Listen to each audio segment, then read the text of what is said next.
Hello, and welcome to HazarDice Building, where I attempt to build and paint unique hobby projects, or just anything I think is interesting. Today we're going to try and fix a poorly put together Baneblade, one of the mightiest tanks in the arsenal of the Imperial Guard from Warhammer 40,000. As you can see, there are several issues, misaligned tracks, several gaps, not to mention the weird stain on the bottom. I honestly don't know how someone could screw up this much. Okay, that's a lie. I know exactly how. Because I was the one who put this together.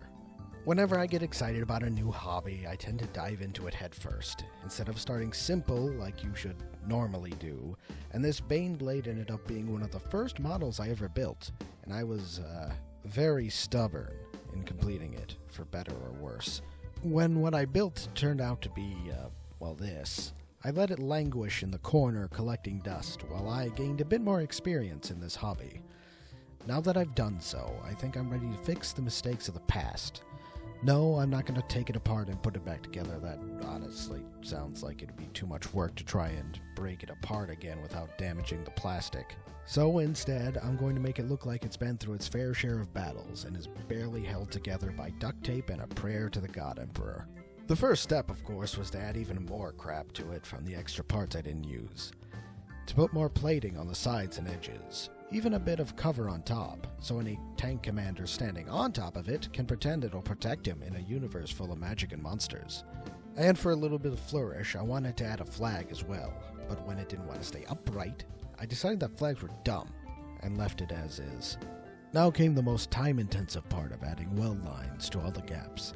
And while it took a while, it was a relatively easy process. I simply took a large amount of green stuff and just jammed it into the gaps. Kinda feels like there's a dirty joke in that statement, but I don't know what I can get away with on YouTube yet. Then, as you probably can't see in this poorly placed shot that I'm not able to redo, I took a clay modeling tool and placed several indents at different intervals to help it look like welded metal. After I felt like it looked good, well, good enough, it was time to paint, and I decided to give it some tiger stripe camo, which we'll accomplish with a liberal use of painter's tape. No, not like that, stupid. Try it again. No, not with stencils. Why would you try stencils? Just use more tape. There you go. Make sure the tape is ripped and jagged to help with the tiger stripe look. It's not that hard past me, you dumb fuck. Since we already have a coat of brown underneath the tape, I just painted over everything with a darker green, and repeated the process with a lighter shade of green.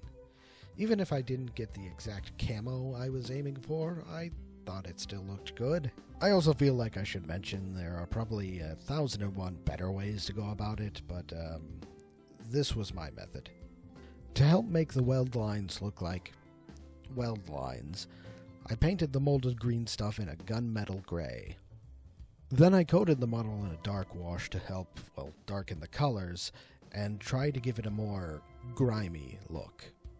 Finally, we're at the part that I'm not quite confident about. Not that I was ever confident to begin with. I wanted to have the paint on the tank to look like it's been chipping off, which I tried to achieve by stipling on some metallic paint at various points of the model with a dry brush. Reflecting back on it and looking at some other tutorials online, there are a lot better ways to go about it, but hey, I never claimed to be an expert. I'm just showing you how I painted the model. If nothing else, hopefully you'll learn what not to do. For the finishing touches, I put on another dark wash to make those shiny new spots less shiny, and a little Vallejo weathering effects on the tank treads to add some caked on mud. There we have it, the improved, depending on how you define improved, Baneblade. Is it better, or did I make my poorly built model worse? Tell me in the comments below, as well as giving the video a like if you liked it, or a dislike if you didn't. And if you did like it, please consider subscribing to see more HazarDice Building.